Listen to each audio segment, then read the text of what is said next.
Muito obrigado, Porto Alegre! A população de Porto Alegre decidiu dar continuidade ao governo de Sebastião Melo. E com 406 mil votos, o prefeito foi reeleito neste domingo. Com 61,53% dos válidos, Melo venceu Maria do Rosário, do PT, com folga, e se consagrou como o segundo prefeito a ser eleito 2 vezes para o cargo na capital gaúcha. Agora, promete a instalação de um escritório de transição para reformular o governo para os próximos 4 anos e, ainda em 2024, pretende realizar uma reforma administrativa. Para o próximo mandato, o foco é na educação, área fragilizada da gestão. Eu sou Diego Nunes e, junto com a minha colega Flávia Simões, recebemos no podcast Matriz o prefeito Melo, menos de 24 horas após seu triunfo nas urnas.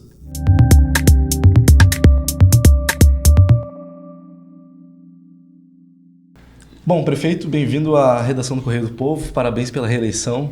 Já de imediato vamos iniciar a nossa entrevista. Ontem o senhor já começou a comentar sobre a preparação de um escritório de transição, né? Então, para começar, eu queria entender como deve funcionar um escritório de transição neste contexto de reeleição de um governo. Correto. Olha, esse anúncio foi pensado na madrugada que antecedeu a eleição. E eu pensei comigo mesmo, se for reeleito, eu não quero acomodação, porque a tendência de um segundo governo é acomodação. E quando eu estou dizendo escritório, eu quero ouvir pessoas que não são do governo sobre temas que o prefeito também tem crítica a eles, né? E que a gente precisa encontrar solução no segundo mandato, né? Então, eu sou o primeiro a reconhecer em todas as minhas falas de que tem pendências na cidade que não foram resolvidas em 4 anos e que precisam ser enfrentadas. Então, esse escritório terá sim a capacidade de enfrentar, avançar naquilo que nós melhoramos, chegar onde nós não chegamos e erradicar aquilo, por exemplo, que não deu certo. Por exemplo, morador em situação de rua. Eu acho que essa política que está aí não deu certo. Tem muita abordagem, mas continuam as pessoas morando na rua. Correto? Então essa é uma política pública que precisa mudar. Bom, tem um sombreamento entre a FASC e a Secretaria de Ação Social. Uma reforma administrativa tem que enfrentar isso. Entendeu? Tem que enfrentar isso, né?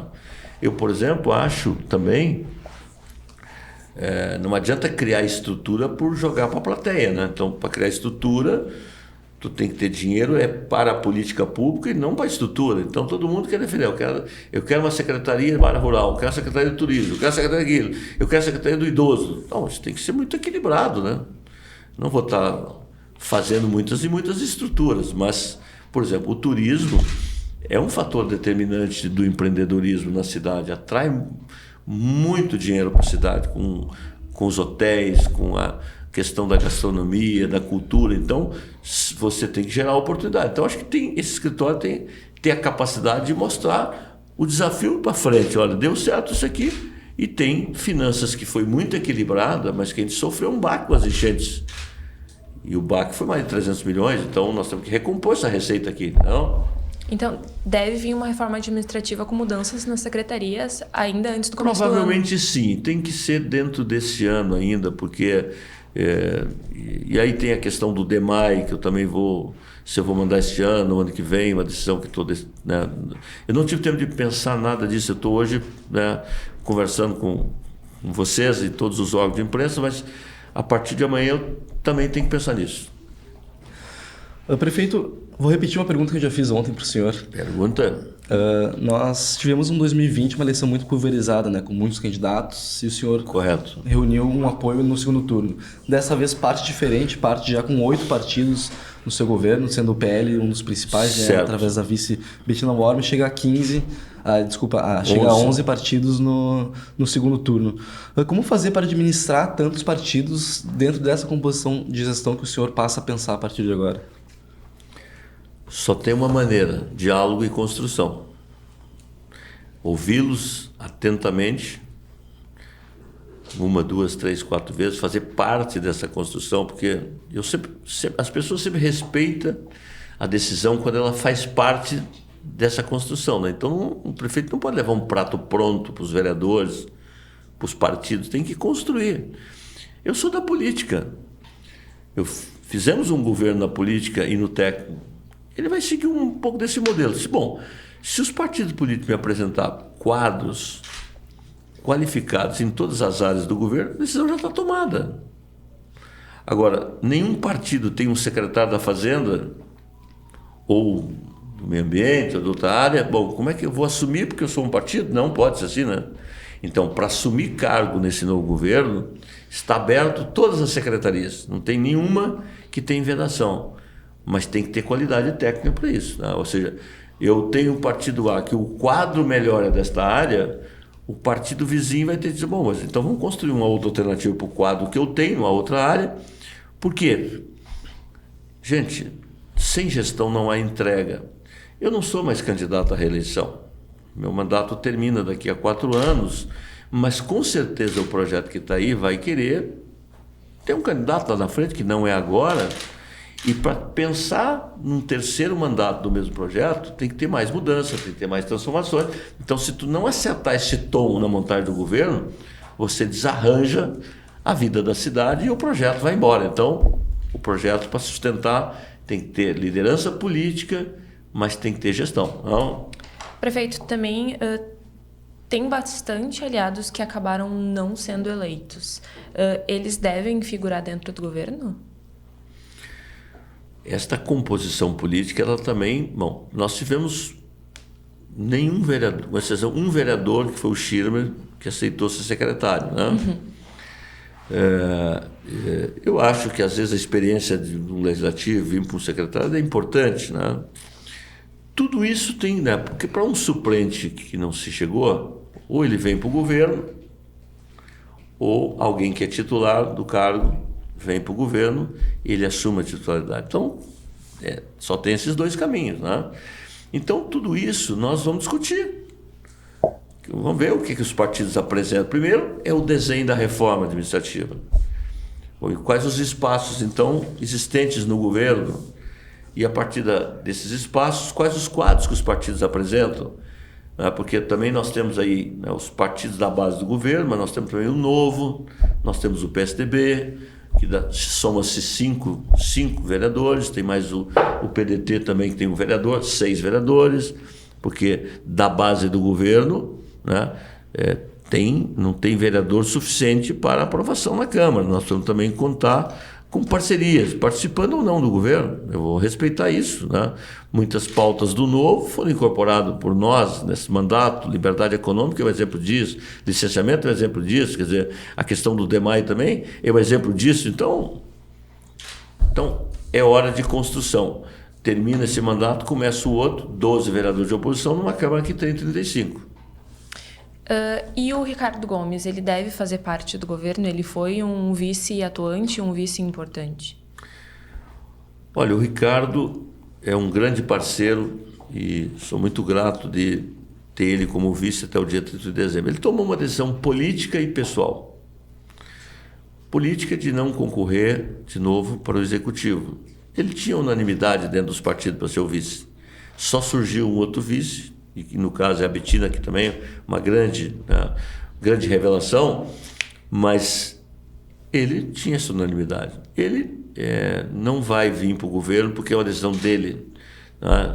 No governo ele ficaria como vice. Então, mas sou muito grato ao Ricardo, e desejo que ele não deixe a política. Acho que ele é importante para contribuir com a política. Um quadro como o Ricardo não pode deixar a política. Se depender do meu incentivo, ele tem que concorrer na próxima eleição, seja deputado estadual, federal, e vou ser parceiro dele. O Ricardo teve bastante espaço no governo, ele mesmo definiu assim ontem, né, agradecendo imensamente ao senhor, inclusive, e principalmente na área do desenvolvimento econômico, né? Qual é o papel que a futura vice, a Betina Worm, vai ter no seu governo, visto que ela é de um perfil diferente do Ricardo, né? Olha, acho que a primeira conversa que o prefeito tem que ter depois da eleição é com o seu vice. Tá? Eu não tive esse tempo, óbvio, mas teria essa semana. Tá? Eu, por exemplo, quando fui vice-prefeito, né, eu me lembro que eu e Fortunato saímos para almoçar aqui no antigo Everest. Tinha um restaurante lá em cima, aliás, eu adorava lá, não só pela comida, mas era olhar para o Beira-Rio e olhar para a Zona Sul lá, né, na Borda de Medeiros. E ali eu me lembro daquela conversa que ele disse: Melo, e aí... Eu disse, olha, eu quero ser vice. Não quero assumir nenhuma secretaria, eu quero ser vice.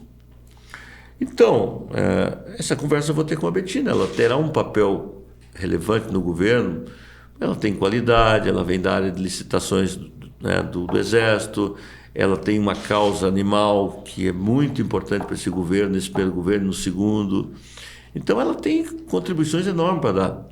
Então, a definição, eu não defendo vice figurativo. Vice tem que ter função, tem que fazer gestão, tem que dividir responsabilidade na mesa com o prefeito, coordenar reuniões, entendeu? E tomar decisões. Olha, isso aqui, Melo, amadurecemos. Quantas vezes eu deleguei ao Ricardo missões, ele vinha, costurava, fazia. Prefeito, está no telão agora.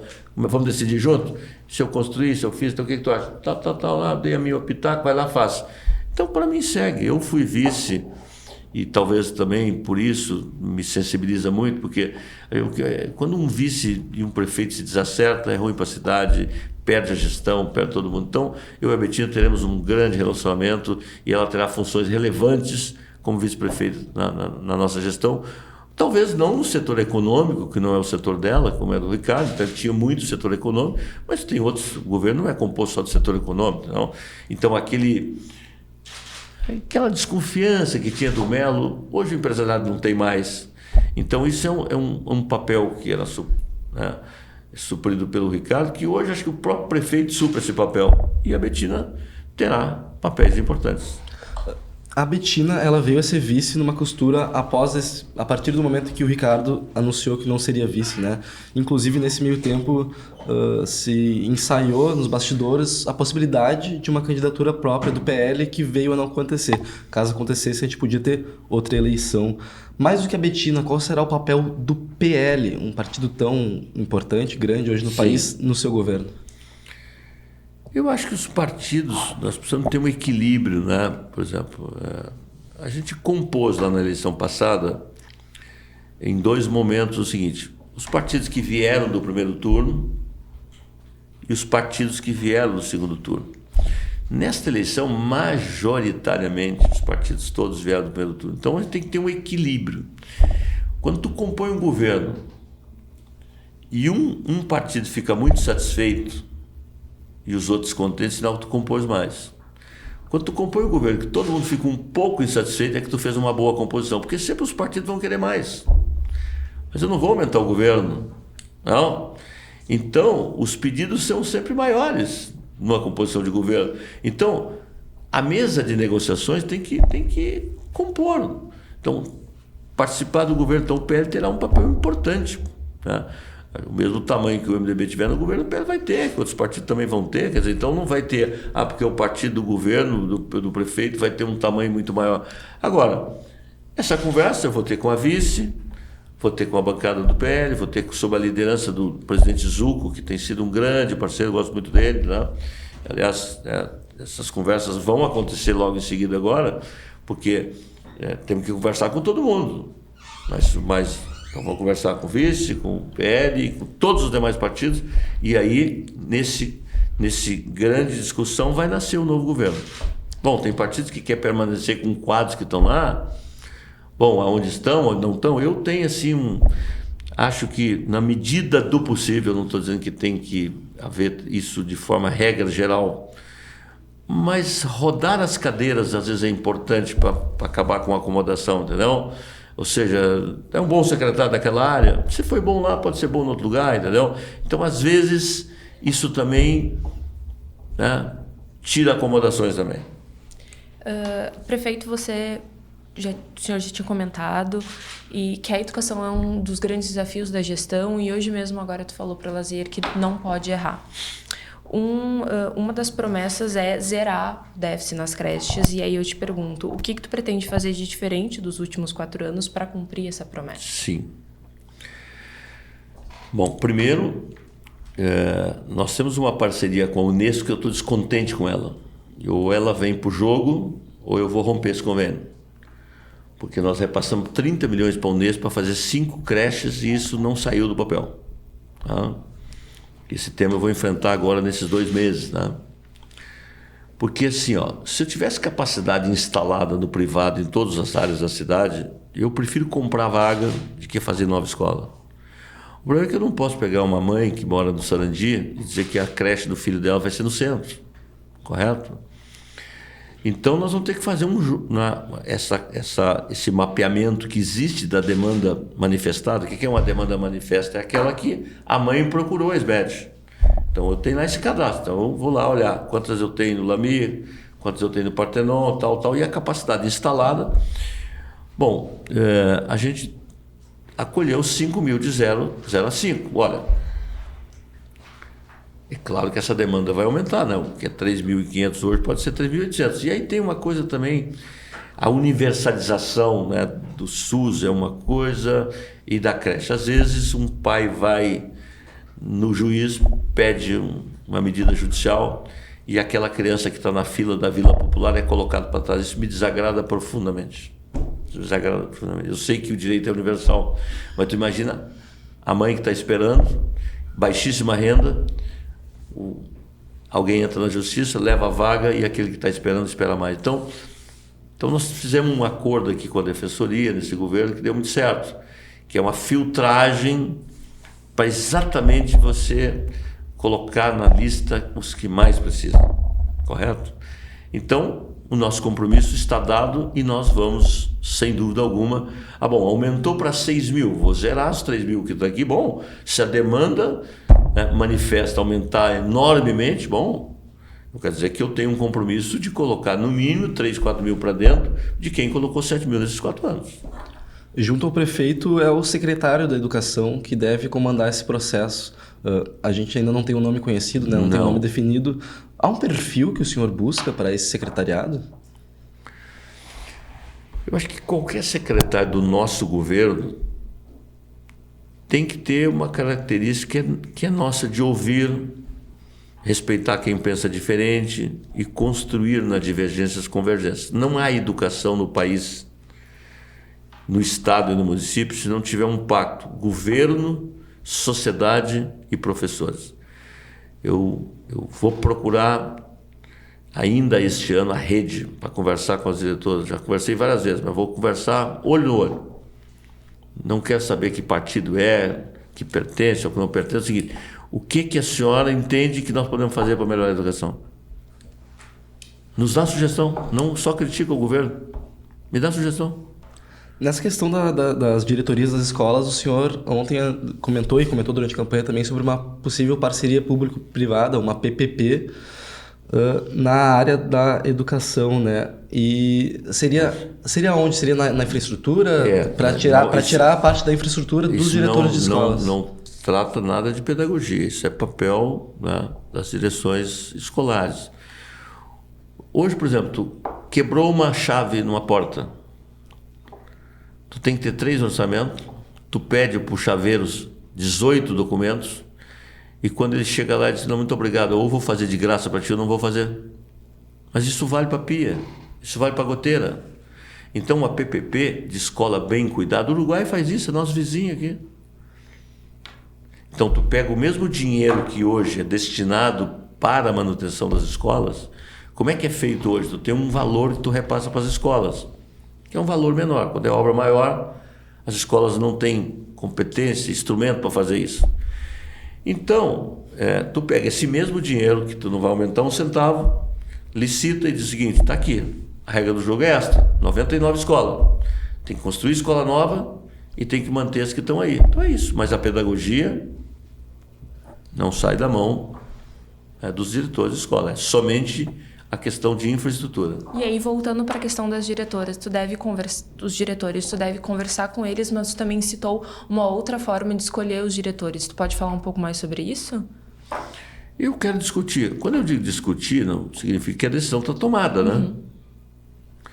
Por exemplo, quando você vai fazer tem vários exemplos. O Ministério Público manda uma lista tríplice para o governador escolher o procurador-geral. O Tribunal de Justiça manda uma lista tríplice para o governador escolher quem é o próximo desembargador. Bom, se tu promove uma discussão dentro de um colégio e apresenta uma lista tríplice e o governo tem a opção de escolher um dos 3, isso também é democrático, né? Isso também é democrático. Então, o que eu analiso é essa possibilidade. Mas quem enviaria essa lista tríplice nessa hipótese? Bom, quem foi eleito.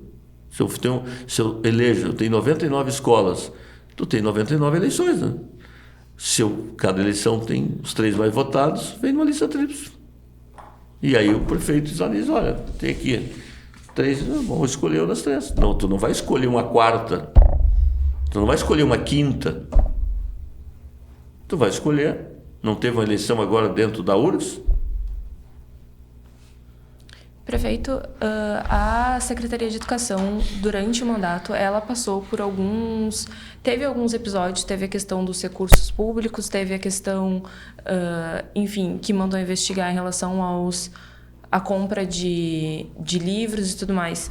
E aí eu te pergunto, a imagem, como recuperar essa imagem da SMED, que querendo ou não, com essas notícias, enfim, ficou fragilizada? Sim. Olha, eu acho que a primeira questão que tem que ficar clara, assim, não pode ter dúvida, é que o prefeito nunca foi investigado, né? E o prefeito nunca foi citado em qualquer possibilidade de desvio de recursos públicos. Acho que essa é a primeira preliminar, né? Segundo, a democracia nos estabeleceu na lei infraconstitucional competência. Então, quando você criou o Ministério Público, qual é a função dele? Ele é o dono da ação penal. O juiz julga. Os órgãos de controle, por exemplo, no caso da delegacia, ela faz um inquérito, faz um relatório final, manda para o juiz abre vista ao Ministério Público. Essa questão do SMED, ela ainda está na fase policial, correto? Ela chegará ao judiciário. Bom, tudo que o delegado, além do relatório que eu já mandei, que foi iniciativa nossa lá atrás, tudo que o delegado me pediu, eu mandei entregar. Me pediu agenda, me pediu isso, pediu aquilo, quem veio, quem não, tudo isso está na entrega. Bom, então ele vai formar o juízo de valor dele, vai mandar para o judiciário. Bom, aí vi lá que teve secretária que pode ter comprado apartamento, isso, aquilo, tal. Eu nunca li processo, não é meu papel, não sou advogado de ninguém. Agora, vamos combinar, né? Se tiver alguém que fez besteira, seja ex-secretária, seja servidor público, seja privado, que devolva o dinheiro, que vá para a cadeia. Porque não tem o meu aval para fazer isso, nunca teve. Nunca teve. Agora, internamente eu vou reforçar a controladoria.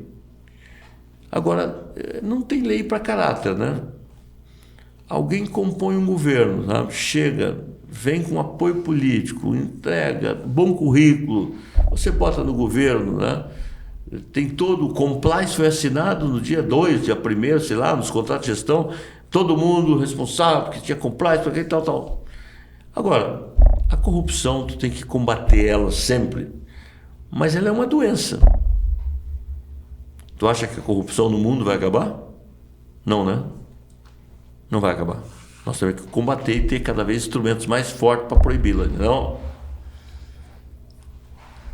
Prefeito, o senhor prometeu um governo de parcerias e concessões, né? Inclusive deixou isso bastante claro em todos os debates que buscava destacar essa questão. No Rio Grande do Sul a gente tem um governo do estado que promove bastante a questão das concessões, das privatizações, enfim, e há serviços que deixaram muito a desejar. A população, o senhor inclusive tem reclamado, falou ontem, né, da Equatorial novamente, falou que ia buscar falar com a Equatorial. E o governo do estado ele fez várias privatizações sem ter capacidade para fiscalizá-las. Como o senhor acredita que promovendo mais parcerias e concessões para a cidade, a prefeitura vai ter capacidade instalada de fiscalização e regulação desses serviços que podem vir a ser concedidos? Bom, qual é a regra do jogo, né? O mundo inteiro tem concessão de serviço público. A diferença é que as agências regulatórias do mundo inteiro são agências que funcionam. Quando tu tem um monopólio, por exemplo, se eu tivesse energia para comprar de 3 ou 4 pessoas ou 4 empresas, a concorrência resolveria isso, né? A água, a mesma coisa. Então, para mim, concessão de serviço público tem 2 coisas fundamentais. Edital, 3 coisas. Edital bem feito, o contrato que nasce do edital e uma agência reguladora que funciona. Porque o cidadão, quando é afetado no serviço público, ele não tem 156. Na prefeitura tem 156. No serviço público concedido, ele tem que buscar a agência reguladora. Eu espero que o governador Eduardo Leite reformule a Agergs. Ele está dizendo isso que vai fazer, que faça mesmo, porque independente de parcerizar o DEMAI, a lei federal pelo marco regulatório nos obriga a aderir a uma agência reguladora. Eu já determinei que vai ser a Agergs. Independente de parcerização, porque a lei do marco regulatório resolveu isso lá, que você tem que ter uma referência para isso. Então, você paga um valor por mês para ter a agência como referência. Então o que não dá assim, é para dizer assim, tudo que é público é bom, tudo que é privado é ruim. Eu vejo uma Carris muito melhor hoje. 80 ônibus novos jamais ia entrar nos próximos 4 anos se fosse público. Linhas que aumentaram, então tá bem. A Carris melhorou muito desse período para cá. Eu estou dizendo que o prefeito da cidade melhorou. E ela é uma empresa que está na mão do privado. Tem agora a Egea que assumiu, não tem acompanhado muito, mas a Equatorial nos deixou marcas ruins no primeiro momento dela. A Equatorial hoje é um pouco melhor. Mas nós tivemos momentos difíceis, entendeu? Dessa prestadora de serviço. Mas também não dá para dizer, que era perfeita a CE pública, Não dá para dizer isso, Porque, tá bem, vou comparar, mas não dá para dizer, era maravilhoso. E os bilhões de dívidas que... Eu fui um deputado que votei, que ajudou a autorizar pela parceria. Então assim, eu para fazer a concessão, a regra, por exemplo, tu tem hoje tarifa social. Eu jamais faria uma concessão sem um pente fino para que todas pessoas que precisam de tarifa social têm que ser atendidas. Não vou fazer uma concessão deixando gente de fora, entendeu? E o dinheiro que venha de lá é drenagem urbana na veia. É inegável que você saiu mais forte dessa eleição. Quais os planos para 26? Continuar sendo prefeito, e entregar uma cidade melhor no final de 2028. Perfeito. Muito obrigada, prefeito. O podcast Matriz fica por aqui. Para ouvir outros episódios, basta acessá-lo no site do Correio do Povo, através do nosso canal no YouTube ou no seu agregador de podcasts preferido. Até a próxima!